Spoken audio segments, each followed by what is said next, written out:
হাতপাখার ফয়জুল করিমের আসন থেকে প্রার্থী তুলে নিচ্ছে জামাত। আসন্ন ত্রয়োদশ জাতীয় সংসদ নির্বাচনে 11 দল জোটবদ্ধভাবে লড়বেন। জোটটির অন্যতম অংশ জামাতে ইসলামী ও ইসলামী আন্দোলন বাংলাদেশ। যদিও বরিশাল 5 আসন থেকে প্রতিদ্বন্দ্বিতা করতে মনোনয়নপত্র জমা দিয়েছে ইসলামী আন্দোলনের সিনিয়র নায়েবে আমির মুফতি সৈয়দ মোহাম্মদ ফয়জুল করিম। আর একই আসনে প্রার্থী হয়েছেন জামাতের কেন্দ্রীয় সহকারী secretary general advocate Moazzem Hossain Belal. তবে এই আসনটির বিষয়ে জামাতে ইসলামী ও ইসলামী আন্দোলন বাংলাদেশ সমঝোতার দিকে যাচ্ছে বলে জানা গেছে।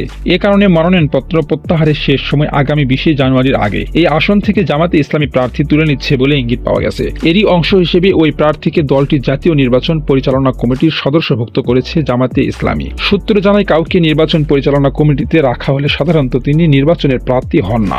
সেই হিসাবে হাতপাখার ফয়জুল করিমের আসন থেকে প্রার্থী তুলে নিতে যাচ্ছে জামাতে ইসলামী। জানা যায়, জাতীয় নির্বাচন পরিচালনা কমিটি পুনর্গঠন করেছে বাংলাদেশ জামাতে ইসলামী। সংগঠনের সহকারী সেক্রেটারি জেনারেল মাওলানা এটিএম মাসুমকে আহ্বায়ক এবং সহকারী সেক্রেটারি জেনারেল মাওলানা আব্দুল হালিমকে সদস্য সচিব করে এই কমিটি গঠন করা হয়।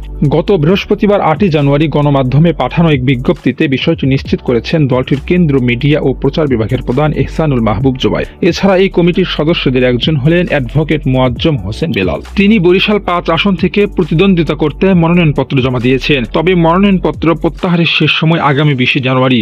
এর আগে তিনি মনোনয়নপত্র প্রত্যাহার করতে পারেন বলে জানা গেছে।